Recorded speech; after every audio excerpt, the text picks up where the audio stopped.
आज के बॉलीवुड काउंटडाउन में जानेंगे कि बिना वैनिटी वैन के किस तरीके से सरवाइव किया आलिया भट्ट ने।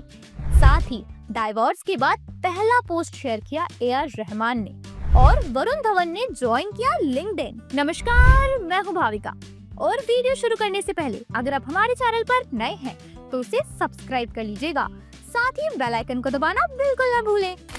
जब शिल्पा शेट्टी को चूज करना पड़ा कि या तो वो रोहित कुंद्रा के साथ शादी कर सकती हैं या फिर सनी देओल के साथ मूवी, ये सुनने में काफी अजीब लगता है कि कोई अपने पर्सनल लाइफ के डिसीजन को प्रोफेशनल लाइफ के डिसीजन के साथ ऑप्शन में कैसे रख सकता है। लेकिन कुछ ऐसा ही हुआ शिल्पा शेट्टी के एक ओल्ड इंटरव्यू के दौरान। शिल्पा शेट्टी बताती है कि मैंने 17 साल की उम्र में काम करना शुरू कर दिया था और 32 साल की उम्र में शादी कर ली और उस समय मैं शादी करना चाहती थी, बच्चे करना चाहती थी। वो बताती हैं कि मुझे आज भी याद है जब मैं सनी देओल के साथ द मैन की शूटिंग कर रही थी, तब मुझे मेरे हस्बैंड राज कुंद्रा अल्टीमेटम दे दिया था कि या तो मुझसे शादी कर लो या तो रिलेशनशिप को यहीं खत्म कर लो। और मैंने उस वक्त राज कुंद्रा को चूज किया जो मेरी लाइफ का सबसे बेस्ट डिसीजन था।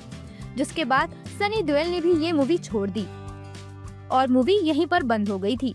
वही वो मजाक करती हुई कहती हैं कि अगर मैंने ये चूज नहीं किया होता तो आज मैं कहीं सैलून में बैठकर अपने बाल कलर करवा रही होती बिना राज कुंद्रा के।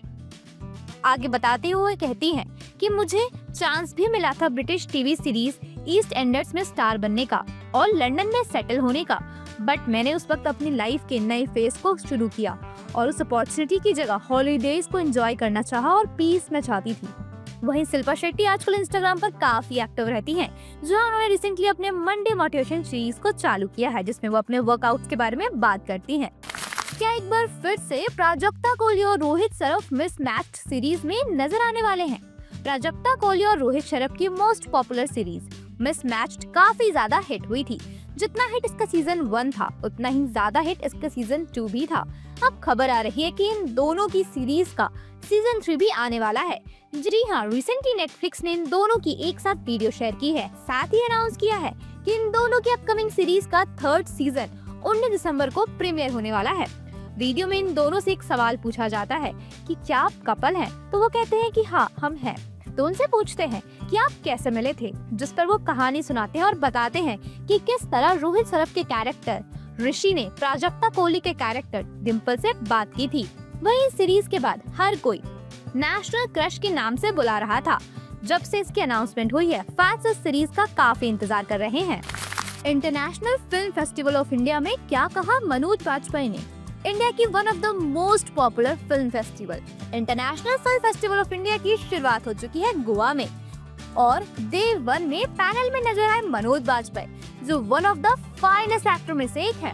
बातचीत के दौरान मनोज बाजपेयी कहते हैं कि जब मैं गैंग्स ऑफ वासेपुर कर रहा था तब मुझे रियलाइज हुआ कि जो मैं चाहता हूँ ये इंडस्ट्री मुझे नहीं दे सकती है। वैसी स्क्रिप्ट ही नहीं लिखी जा रही है जैसी मैं चाहता हूँ और उन लोगों को मौका भी नहीं मिल रहा जो सच में टैलेंटेड है। एंड देन आई रियलाइज कि मुझे खुद ही स्क्रिप्ट और डायरेक्टर ढूंढने पड़ेंगे, वरना इंतजार में सदियां बीत जाएंगे स्पेसिफिक स्क्रिप्ट के लिए जिसके लिए मैं इतना डेस्परेट हूँ। वहीं वो आगे की बातचीत में बताते हैं कि हम सब अपने अभी लोएस्ट में हैं। इंडियन सिनेमा अभी स्ट्रॉन्गेस्ट प्लेटफॉर्म पर नहीं है, लेकिन OTT पर उतनी क्रिएटिविटी भी नहीं चल रही है। हम लोग एक अनसर्टेनिटी के टाइम में जी रहे हैं, फिर भी एक दिन इंडिपेंडेंट सिनेमा जरूर आगे जाएगा। इंडिपेंडेंट सिनेमा एक लौता ऐसा सिनेमा है जो सिनेमा को as a art true definition देता है। बात करें मनोज बाजपेयी की अपकमिंग मूवीज के बारे में, तो वो जल्दी नजर आने वाले हैं अपनी most anticipated series the family man के सीजन 3 में। बताया जा रहा है कि ये सीजन नेक्स्ट ईयर 2025 तक रिलीज किया जाएगा। हालांकि अभी तक इस बात को लेकर कोई भी ऑफिशियल कंफर्मेशन सामने नहीं आई है। वरुण धवन ने ज्वाइन किया लिंक्डइन। वैसे तो कई सारे सोशल मीडिया प्लेटफॉर्म्स पर सेलिब्रिटीज नजर आते हैं, पर वहीं रिसेंटली वरुण धवन ने ज्वाइन किया है लिंक्डइन, एक ऐसा प्लेटफॉर्म जो अपने प्रोफेशनल चीजों के लिए जाना जाता है, जहां आप अपने प्रोफेशनल वर्क्स डिस्क्राइब कर सकते हैं। साथ ही अपने प्रोफेशनल वर्क के लिए बहुत सारे लोगों से कनेक्ट भी हो सकते हैं। वहीं वरुण धवन ने अपने लिंक्डइन अकाउंट पर एक खुद को डिस्क्राइब करते हुए लिखा है, as a passionate actor with over a decade of experience in delivering cinematic excellence. साथ ही अपने बायो में वो लिखते हैं, from headlining 300 crore mega hits to exploring niche content-driven films. My journey has been about balancing creativity with audience impact.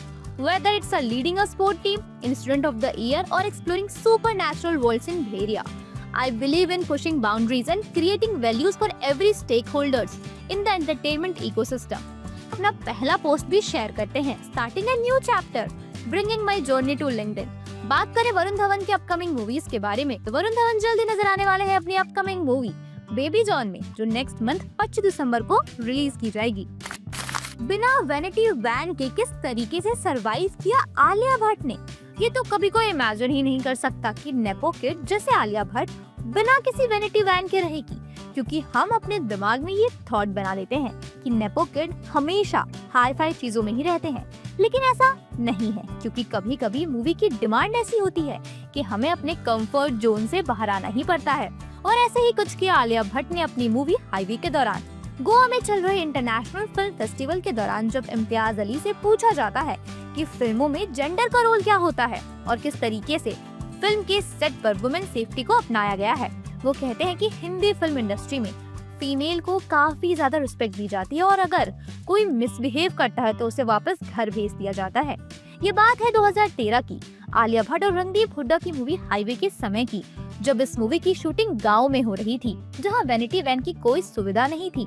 इसीलिए जब भी आलिया भट्ट को कपड़े चेंज करने होते या फिर नेचुरल कॉल के लिए जाना होता तो उनको कहीं कहीं दूसरी जगह पर जाना पड़ता। और ऐसे समय में एक क्रू मेंबर था जो आलिया भट्ट के आसपास भटक रहा था, जिसे मैंने वापस अपने घर भेज दिया। और ऐसा एक बार नहीं बल्कि मेरे करियर में 3 बार हो चुका है। वो कहते हैं कि अब समय बहुत बदल चुका है, एक्ट्रेस सेट पर काफी ज्यादा सेफ हैं। वहीं वो बॉम्बे इंडस्ट्री को काफी ज्यादा अप्रिशिएट भी करते हैं। वो कहते हैं कि वुमेन सेफ्टी का काफी ज्यादा ध्यान रखा जा रहा है यहाँ पर। बात करें आलिया भट्ट के अपकमिंग मूवीज के बारे में, तो वो जल्दी नजर आने वाली है अपनी अपकमिंग मूवी अल्फा में, जो नेक्स्ट ईयर 25 दिसंबर को रिलीज की जाएगी। साथ ही वो संजलीला भांसाली की upcoming movie love and war में भी नजर आएंगी, जो 2026 तक रिलीज की जाएगी। तो दोस्तों, आज का काउंटडाउन यहीं पर खत्म करते हैं। आपको कैसा लगा हमें कमेंट सेक्शन बॉक्स में जरूर बताइएगा। देखते रहिए बॉलीवुड बसल।